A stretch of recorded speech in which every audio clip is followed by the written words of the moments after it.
My name is Vel Sharatian, and I am recording this log with shaking hands because I have just watched something that will change the galaxy forever.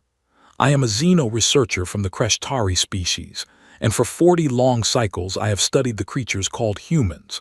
I thought I knew them. I thought I had them mapped, measured, and filed away in neat categories. I was wrong about everything, and now I must tell you why.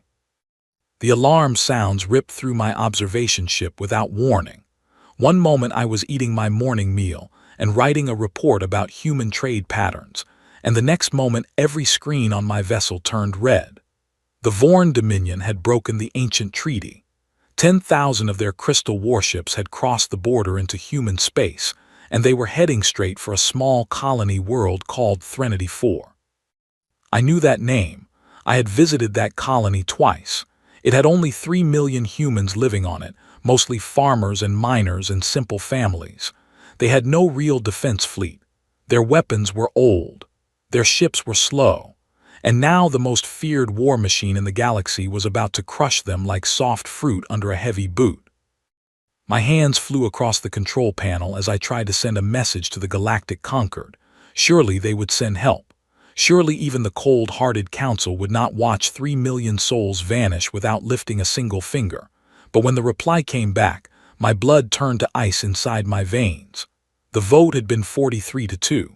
The Concord would not act. The humans were to be left alone. I was ordered only to watch and record their ending for the history archives. I slumped in my chair and stared at the stars outside my window. I was alone.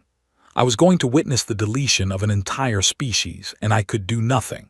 I remembered my supervisor sending me one final message before the silence fell. He had written only a few words, and they made no sense to me at the time. He had said, "May the deep currents preserve you, for you are about to learn why our oldest texts whisper their name." I did not understand, but I would soon. The Vorn fleet arrived at Threnody 4 at the start of the 4th hour. Their crystal ships blocked out the light of the nearby star. I zoomed my sensors in and began my cold academic work. I logged the ship counts. I noted the weapon signatures. I prepared my instruments to record the final broadcasts of a dying world, the way my people always do for lost civilizations. It is tradition. It is respectful. It is meant to honor the fallen. The humans did not seem to care about my respectful tradition. The first thing that confused me was the radio chatter. It was not panic. It was not crying. It was not the last words of mothers to their children. It was orders. Sharp, fast, cold orders. A woman named Captain Holly Barnes was telling her people to pull back to the mountain shelters. A man named Officer Peter Clark was telling farmers to pour fuel into tanker trucks and drive them into specific valleys.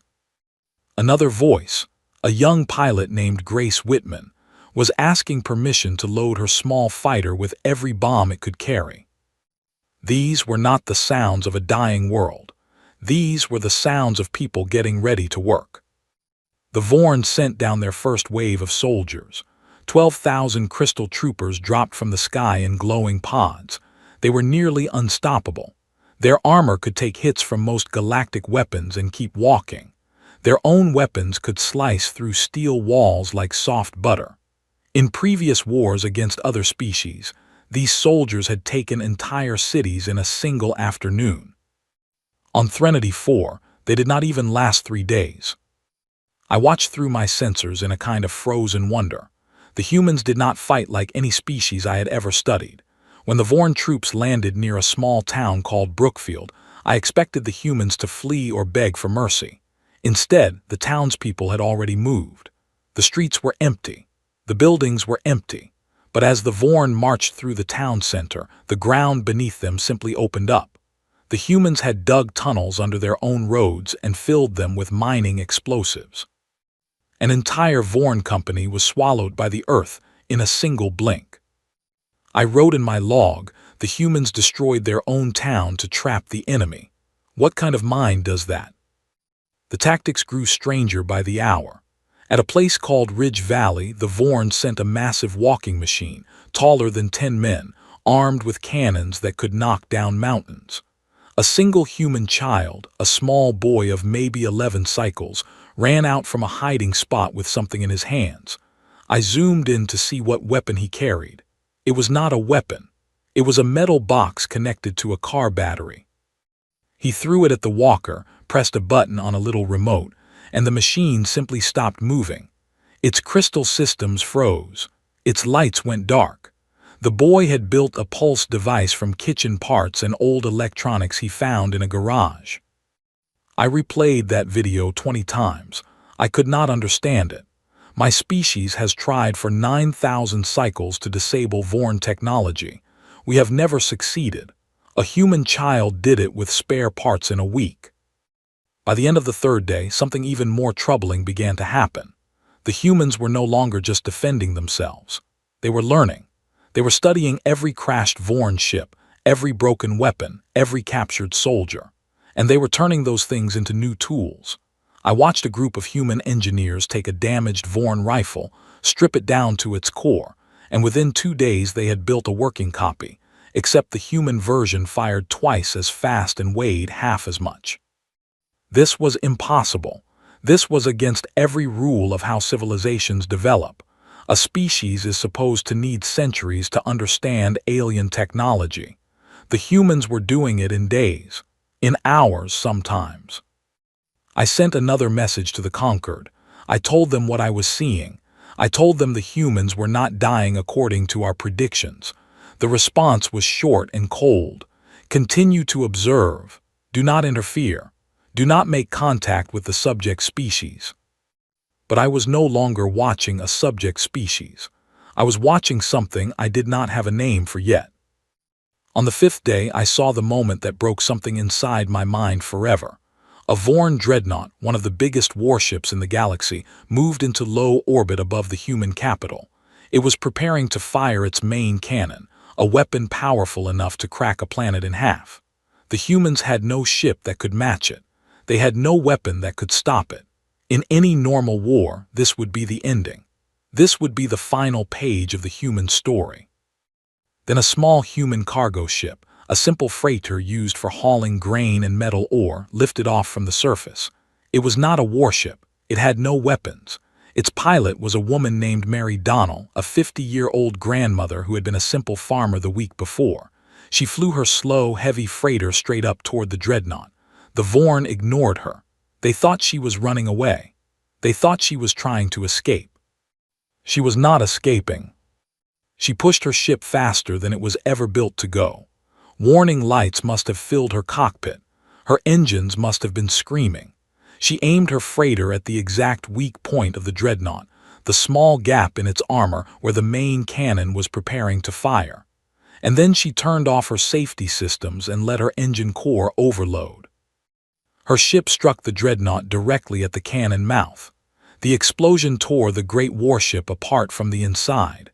30,000 Vorn troops on board were lost. The dreadnought, the pride of their fleet, broke into burning pieces that rained down on the empty ocean. I sat in my chair and could not move. In my entire 40 cycles of study and the long history of my species, I had never seen a sentient being willingly give their life for a tactical advantage. Other species surrender when the odds are impossible. Other species flee. Other species beg.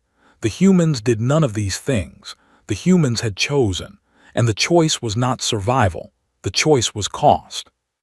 They would make the enemy pay, no matter the price. I turned off my recording for a moment. I needed to breathe. I needed to think. I realized with a cold feeling that sank deep into my bones that I had been wrong about humans for my entire career. I had called them fragile. I had called them emotional. I had called them primitive. I had been studying them the way a small animal might study a sleeping fire, thinking it was just a warm light. But fire is not a light. Fire is what happens when something burns. And I had just watched the first small spark of a flame the galaxy had tried very hard to forget. The Vorn did not know it yet. But they had started something they would not be able to stop. And neither would anyone else. The second week of the war on Threnody 4 changed how I understood reality itself. I had believed, like all members of my species, that war followed rules. There is an attacker. There is a defender. The stronger side wins or the weaker side surrenders, and then peace is arranged through formal talks and signed papers. This is how civilizations have done things for 12,000 cycles. This is how the conquered keeps order. This is how the galaxy has always worked. The humans had clearly never read our rulebook. On the 8th day, the Vorn commander, a crystal being called High Lord Xerx, made what he believed was a smart move. He had seen that the human soldiers were tough. He had seen that their tactics were creative. So he decided to do what the Vorn had done 17 times before to 17 other species. He would target the soft parts. He would hit the places where soldiers do not live: hospital, schools, food storage centers, water treatment plants, the great library in the capital city. In every previous war, this tactic had worked within days. Species always broke when their civilian places were harmed. Always. It is the oldest unwritten rule of galactic conflict. You hit their homes, and they come to the table begging for peace. The humans did not come to the table. The humans stopped smiling. I was watching a live feed when the first news of the attacks reached the human radio channels. I will never forget what I heard. There was no shouting. There were no panic cries. There was only a long, heavy silence that stretched across every human station for almost a full minute. Then a single voice spoke. It belonged to a woman named President Laura Bennett, the leader of the Threnody colony. Her voice was quiet. It was calm. And it frightened me more than any scream could have. She said only this: "They chose this. Remember that they chose this." Then she ended her broadcast and went offline. Within 6 hours, something began to happen across the entire human-settled region of space. Ships started leaving conquered worlds, not military ships, civilian ships, passenger liners, merchant vessels, small private craft. Any human who had been living on another planet, working in another sector, studying in another school, was suddenly moving. All of them were going the same direction. All of them were going home. I sent my sensors outward to track them. I counted over 1 million humans traveling back toward the war zone, not running from it, running to it. Old humans who had retired long ago, young humans fresh from their universities, traders, artists, pilots, doctors, mothers with small bobbies. They boarded any ship they could find and pointed it toward the fighting. My people would never do this. No species I had ever studied would do this. Self-preservation is the oldest instinct of living things. You do not walk toward danger. You walk away from it. You save yourself and your family. You let the soldiers handle the war. But the humans did not see it as a war anymore. I finally understood that. They saw it as something deeper, something older, something my translator could not quite capture. The closest word my language has for it is a kind of sacred duty, a debt of the blood, a promise that cannot be broken. When one human is harmed, every other human seems to feel it, and they all come. They all come together, and they all bring whatever they have. On day 10, I saw an old man named George Whittaker arrive at Threnody 4 in a ship that was nearly 300 cycles old. He was 92 years in human years, which for them is very near the end. He could barely walk. He had arthritis in his hands. He had been a ship engineer 40 years before, retired and living peacefully on a farm in a distant star system. When the news of the attacks reached him, he had simply climbed into his dusty old vessel and flown for 5 days straight to reach the fighting. When a young officer asked him what he thought he could do at his age, he smiled and said, "I can still fix an engine, son. And a working engine is worth more than a broken soldier." I wrote that sentence in my log and stared at it for a long time. The human war effort transformed with terrifying speed. Factories that had made toys 2 weeks earlier were now making ammunition. Restaurants that had served meals to tourists were now feeding 3,000 soldiers a day. Schools had been converted to hospitals. Churches had been converted to radio posts. Every building in every human town had been given a job in the effort, and no one was paid. No one asked to be paid. It was simply understood that the work needed to be done, and so the work was done. Then came the inventions. I could not keep up with the inventions. In a single week, human engineers produced 3 new weapons that had never existed before in any species. One was a kind of sticky gel that, when sprayed on a Vorn soldier, hardened into a substance tougher than steel and trapped the crystal being inside a prison they could not break out of. Another was a flying drone the size of a small bird that could locate and disable Vorn energy systems from a distance of 2 miles. The third was a device that could copy Vorn radio signals and send false orders to their troops, causing entire units to march in wrong directions and attack empty hills. These inventions violated 6 different conquered technology treaties. The humans had not signed any of those treaties. They did not care.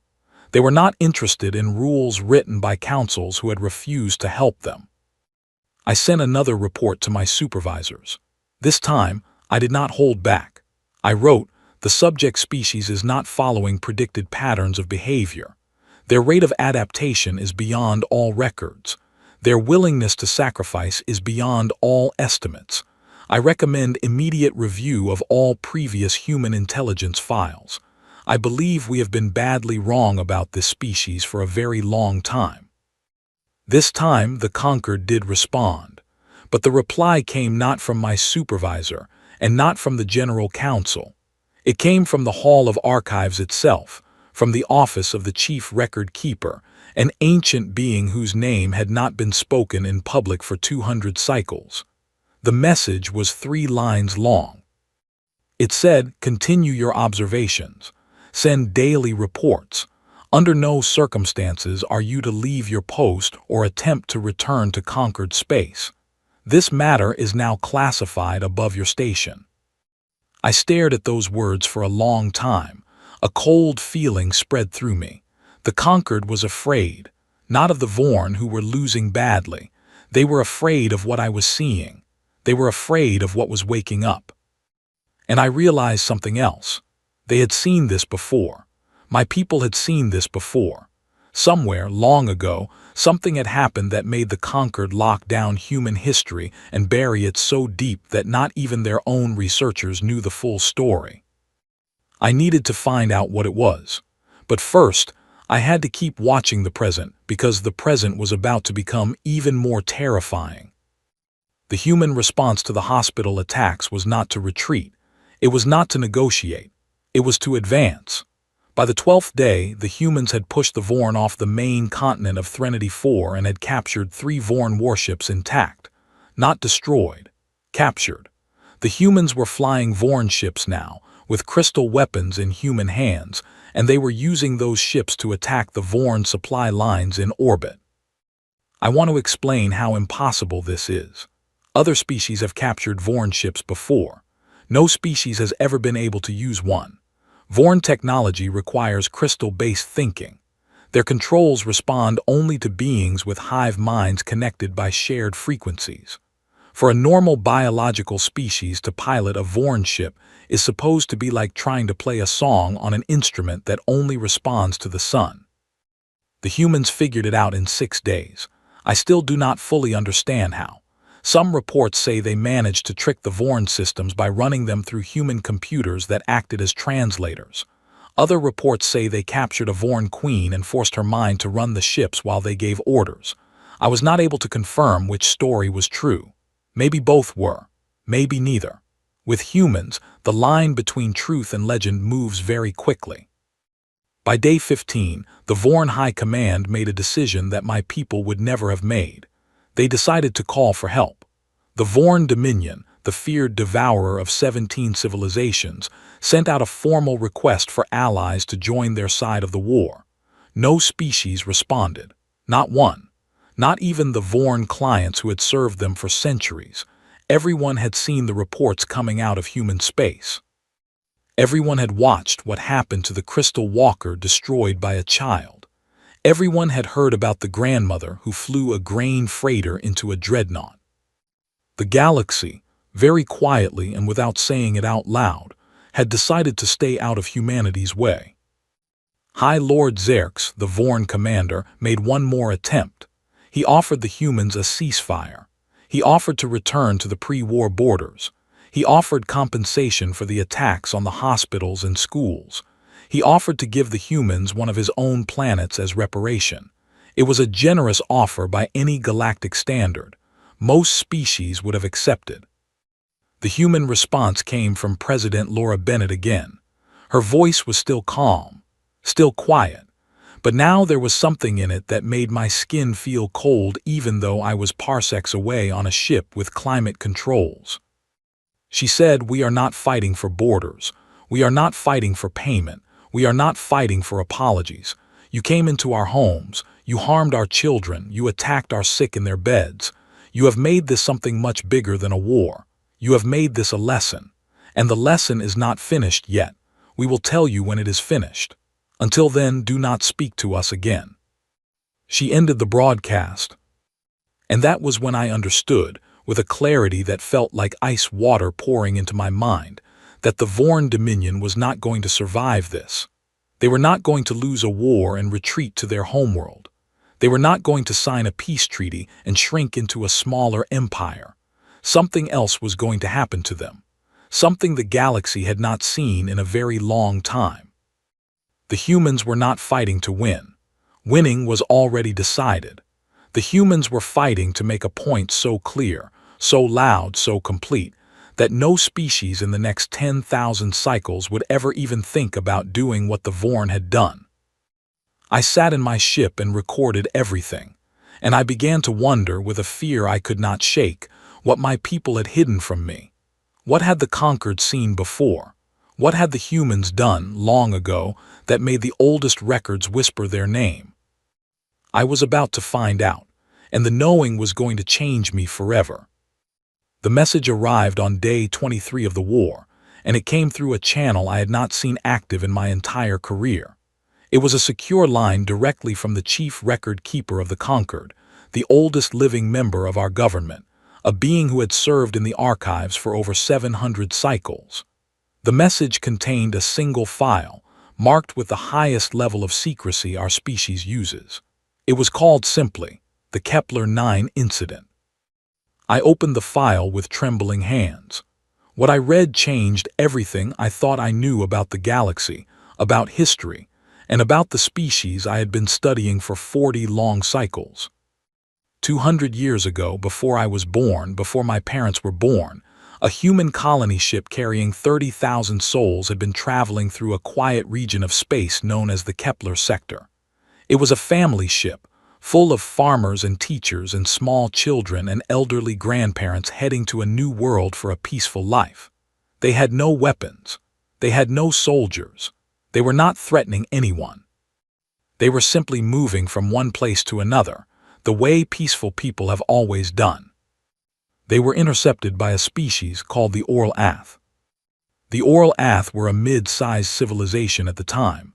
They had 12 colony worlds, a fleet of 80,000 warships, and a history stretching back 4,000 cycles. They were not the strongest power in the galaxy, but they were respected. They held a seat on the Conquered Council. They were considered stable and civilized. The Oral Ath did something that would erase them from existence. They captured the human colony ship. They took all 30,000 humans as prisoners. They sold some of them as workers to distant mining colonies. They used others for medical experiments. They kept some as servants in the homes of their wealthy citizens. And they did all of this believing that no one would care. Humanity at that time was still considered a minor species. The conquered had not yet recognized Earth as a full voting member. No one was watching. No one would notice. Word of what happened did reach Earth, eventually. It took almost 2 years for the truth to travel back through the trade routes. When it did arrive, the human government received the news quietly. They did not announce it on their news channels. They did not send angry letters to the conquered. They did not form committees or pass resolutions.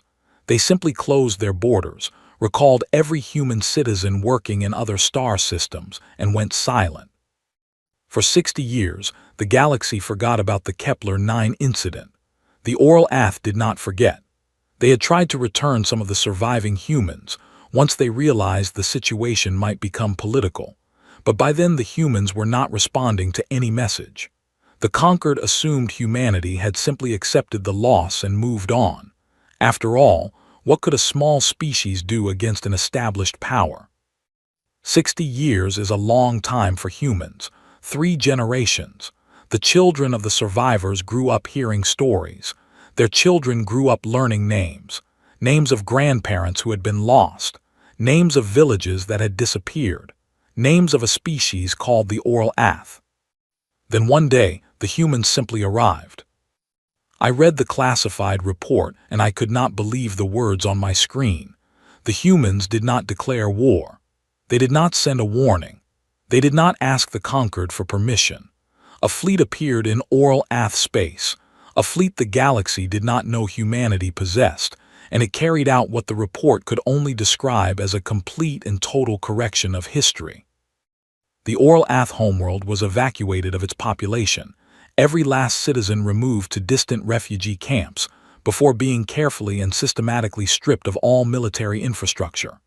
Every Oral Ath warship was captured or disabled. Every weapon factory was shut down. Every military leader was identified, tried in a court the humans built specifically for this purpose, and sentenced according to laws the humans wrote themselves. The trials took 2 years.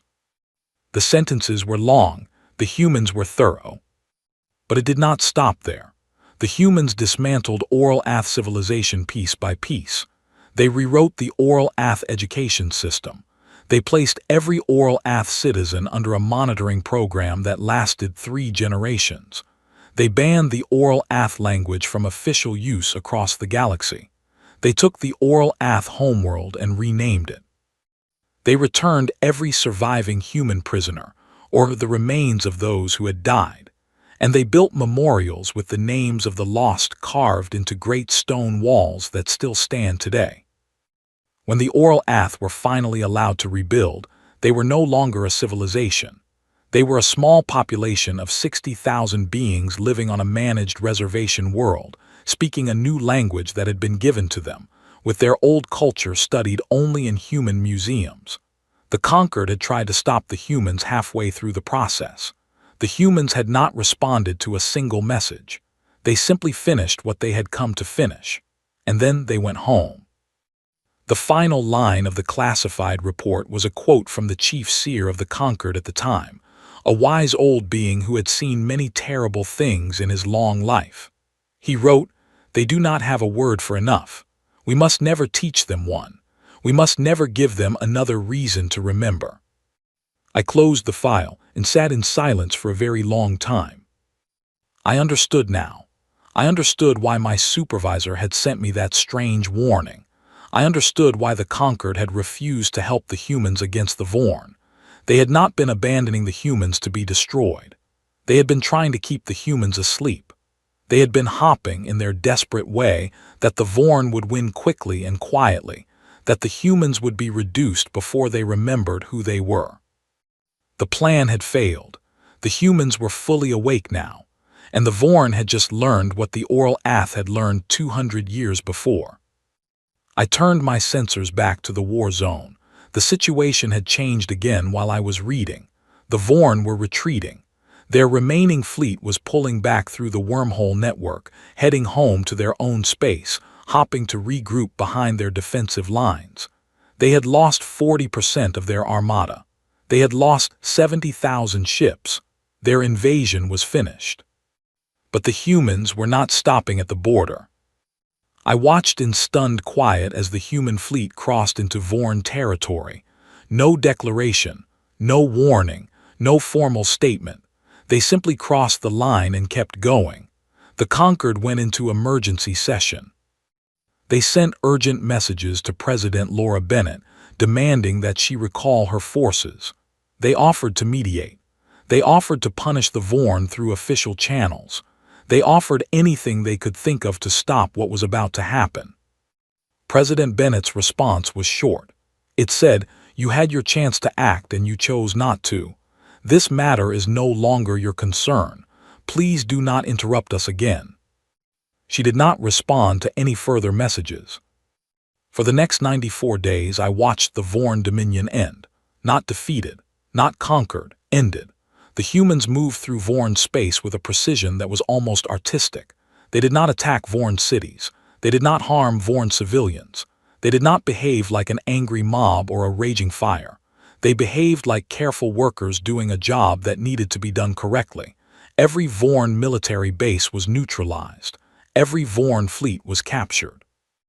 Every Vorn leader was identified and collected.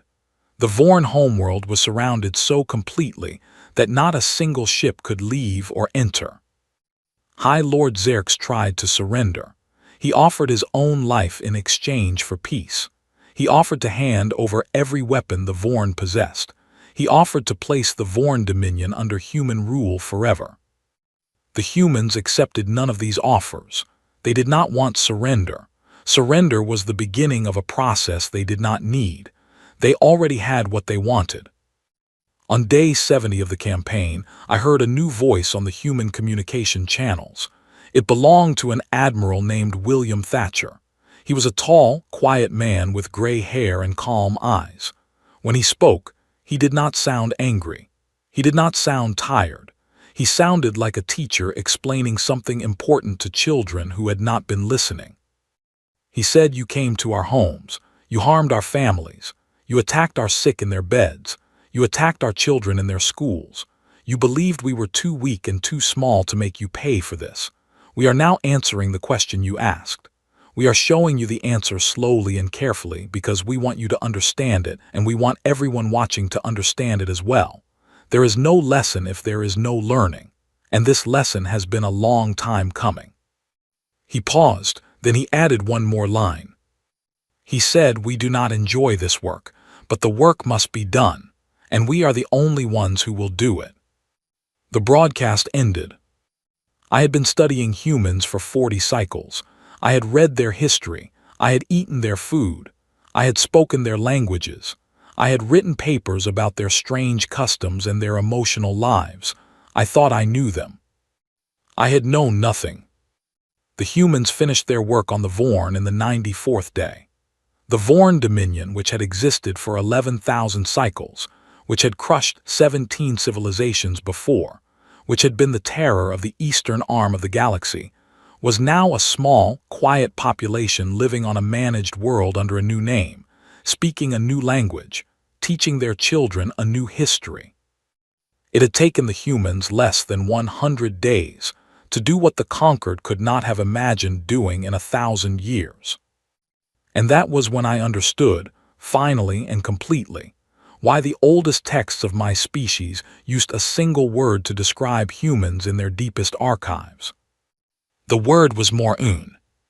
In my old language, it meant the ones who cannot be satisfied. In simpler terms, it meant death. Not because they kill easily. They do not kill easily. They are careful, they are slow, they are precise. They are called death because when they come, they do not stop until the thing that hurt them is gone forever. Not defeated, not punished, gone. And now, finally, I had to report all of this back to the conquered. I had to go before the council, the same council that had voted to let 3 million humans die on Threnody 4, and I had to tell them what I had seen. I had to tell them what I now understood. I prepared my ship for the long journey home, and as I set my course back toward conquered space, I wondered what the council would do when they learned the truth. I wondered if they would listen. I wondered if they would understand. I wondered, most of all, what the galaxy would look like in 100 cycles, now that humanity was awake, and now that everyone who had watched the Vorn fall knew exactly what humans were capable of. I was about to help decide the future of every civilization in the known stars, and I was terrified of getting it wrong. The journey back to the conquered capital took me 11 days, and in that entire time I did not sleep more than 3 hours at a stretch. My mind would not rest. Every time I closed my eyes, I saw the footage from Threnody 4. I saw the grandmother in her grain freighter. I saw the child with his homemade pulse device. I saw Admiral William Thatcher's calm gray eyes as he explained to the Vorn why the work had to be done. I saw all of it, again and again, and I tried to prepare the words I would speak to the council. There were no words good enough. I knew that already, but I had to try. When my ship docked at the great ring station that orbits our conquered capital world, I was met by 6 senior officials waiting at the airlock. They did not greet me. They did not ask how my journey had been. They simply escorted me through the long corridors of the station, past silent guards and locked doors, into a chamber I had never been permitted to enter before in my entire career. It was called the Inner Hall. It was where the council met, when a matter was too serious to be discussed in the public chambers. The full council was already assembled when I arrived. Every great species of the galaxy was represented. I saw the tall, feathered Avalai. I saw the 6-armed Krellin diplomats. I saw the floating Vash-Thai in their pressure spheres. I saw the ancient Ori stone speakers, so old that their bodies had turned the color of cooled lava. And at the head of the chamber, in the great silver chair reserved for crisis sessions, I saw the chief record keeper himself, the being who had sent me the Kepler 9 file. He was older than any other member of my species still living.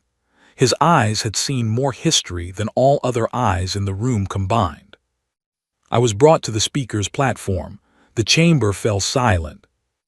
The chief record keeper spoke first. His voice was soft but carried through the entire hall. He said, "Vel Sharatian, you are the only member of our species who has observed the entire human war from beginning to end. You have seen what the rest of us have only read about in classified archives. Please tell this council what you know. Speak truly. Speak fully. We will not interrupt you." I took a long breath. I began to speak. I told them everything. I told them about the first days of the war and how the humans did not behave like any species I had studied. I told them about the inventions that should not have been possible. I told them about the grandmother who had flown her freighter into the Vorn dreadnought. I told them about the child with the pulse device. I told them about the 1,000,000 humans who had come home from other worlds to stand with their people. I told them about the hospitals and about the silence that followed the attacks on the hospitals, and about President Laura Bennett's quiet voice saying, "They chose this. Remember that they chose this." I told them about the 94-day campaign that ended the Vorn Dominion. I told them about Admiral Thatcher's speech. I told them about the humans refusing every offer of surrender because surrender was not what they wanted. What they wanted was for the lesson to be complete. And finally, I told them what I had realized on the long journey home. I said, "We have been measuring the humans wrong for a very long time. We have measured their lifespan, which is short. We have measured their physical strength, which is modest. We have measured their technology, which is behind many older species.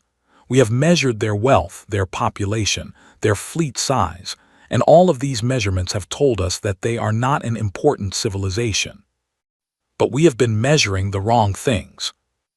I said, "Humans possess 3 qualities that no other species in the galaxy has ever combined in one body. They adapt faster than a virus, because their minds can change in hours what takes our minds generations to change.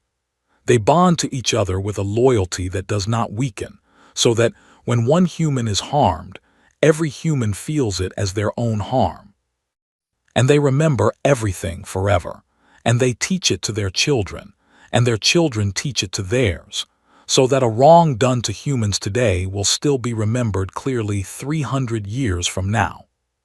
These 3 qualities together," I said, "create something the galaxy has no name for yet. A species that cannot be broken by short-term pressure. A species that cannot be bribed or exhausted or tricked into moving on.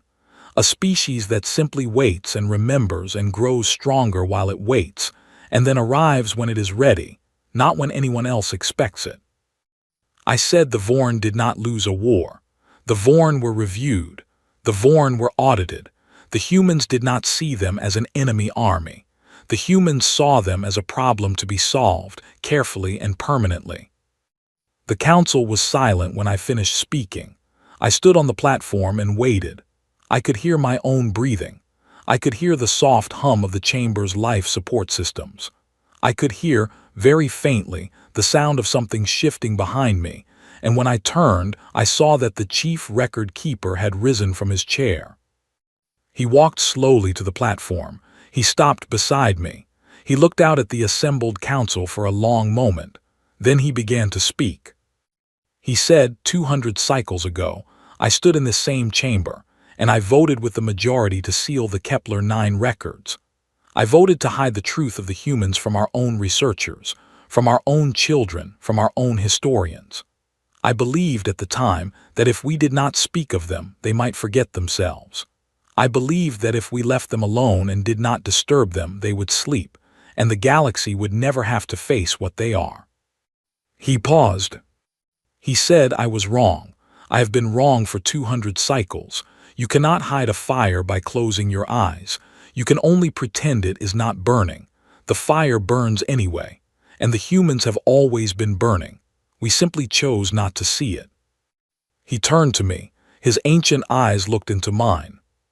He said, Vel Sharatian, you have done what no one else has had the courage to do. You have looked at them without fear, and you have told us what you saw. The council thanks you for your service. Then he turned back to the council.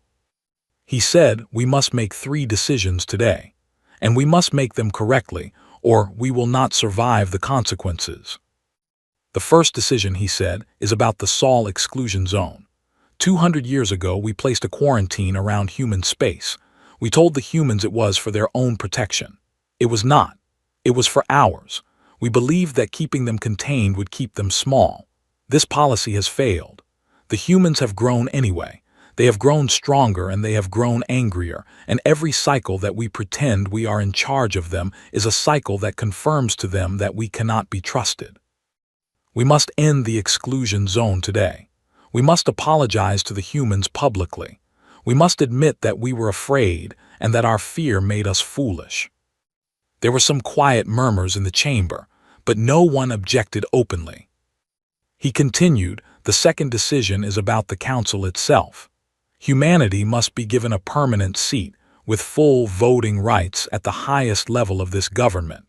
We must treat them as equals because they are equals, more than equals in some ways. We will not survive by pretending otherwise. Again, there were murmurs, but no objections. Then he said, the third decision is the hardest. The humans were abandoned by us when the Vorn invaded. We voted 43-2 to let them face that invasion alone. They will remember this. They will teach it to their children. And one day they will look up at us and ask, when we needed you, where were you? He paused for a long time. Then he said, we must give them an answer now before they have to ask. We must act before they remember being abandoned. We must become the kind of allies they will one day need us to be. Because if we do not, if we leave this debt unpaid and unacknowledged, we will discover that the universe always collects on debts owed to humans. Always. The Oral Ath learned this. The Vorn have just learned this. We will not learn it. We will pay the debt now willingly while we still can. The council voted that evening. The vote was unanimous. Even the 2 species who had opposed the humans most strongly in past decades voted with the chief record keeper. I watched it happen, and I understood that I was seeing history change in real time. The Sol exclusion zone was ended. A formal apology was drafted. Humanity was granted its council seat, and a new policy was created called the Standing Shield, which required every conquered species to come to the aid of any human world under threat, immediately, without a vote, without debate, without delay. The law was written in simple words. It said, we will not abandon them again. I was given a new assignment that same evening.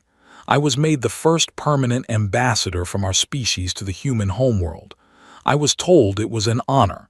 It was the highest post that had ever been created for a xeno-researcher of my rank. I accepted. I thanked the council. I bowed my head in the traditional way. But in my heart I was afraid.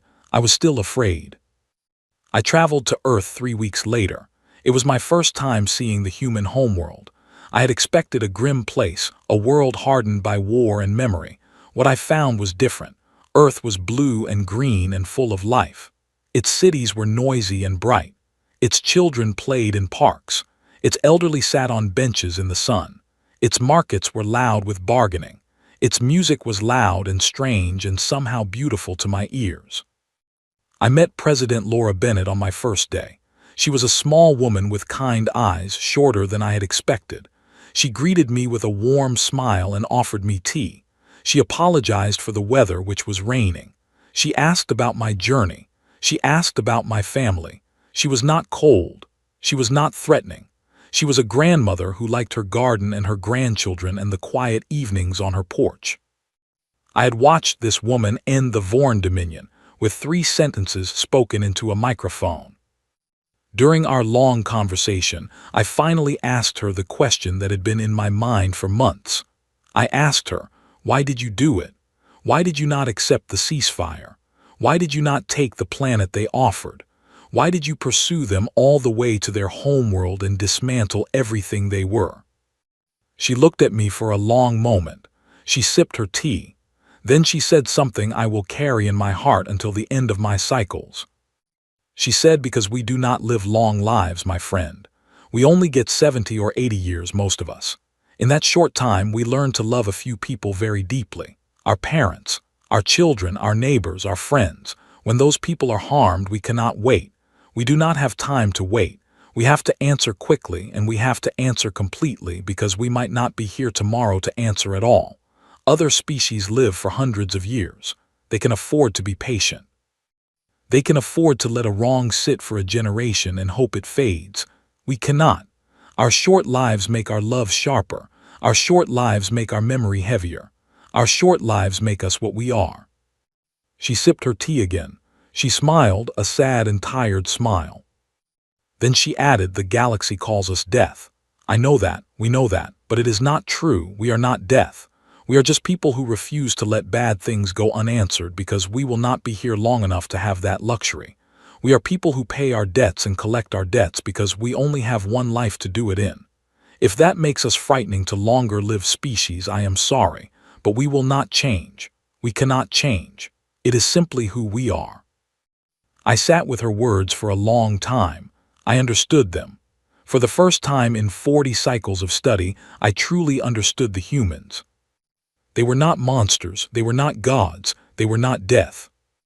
They were just people, small and short-lived and full of love and full of memory, doing the best they could with the little time they had. And their best, it turned out, was more than any of us had imagined. I have served as ambassador to Earth for 7 cycles now. I have seen the galaxy change. I have seen new alliances form. I have seen old fears fade. I have seen human children play with Kresh-Tari children in the gardens of my embassy. I have seen humans and Vash-Thai share meals and laugh together. I have seen the beginning of something new, something the galaxy has not known in 12,000 cycles. A peace that is not held together by fear, but by understanding. And I have seen the Vorn too, the small, rebuilt population, the new language, the new history. They are learning to live again, slowly, under human teachers who do not hate them but who also do not forget. They are a warning that stands in the middle of the galaxy, a living reminder of what happens when you harm the people that the short-lived ones love. I record this log now as my final report. I am old by the standards of my species. Soon I will retire. Another ambassador will take my place. But I wanted to leave this record for the students of our species, and for the students of every species that one day may wonder what the humans are and why they matter. Do not fear them. That was our mistake. Do not try to control them. That was our mistake. Do not try to hide from them or contain them or measure them by our rules. Instead, stand beside them. Honor them.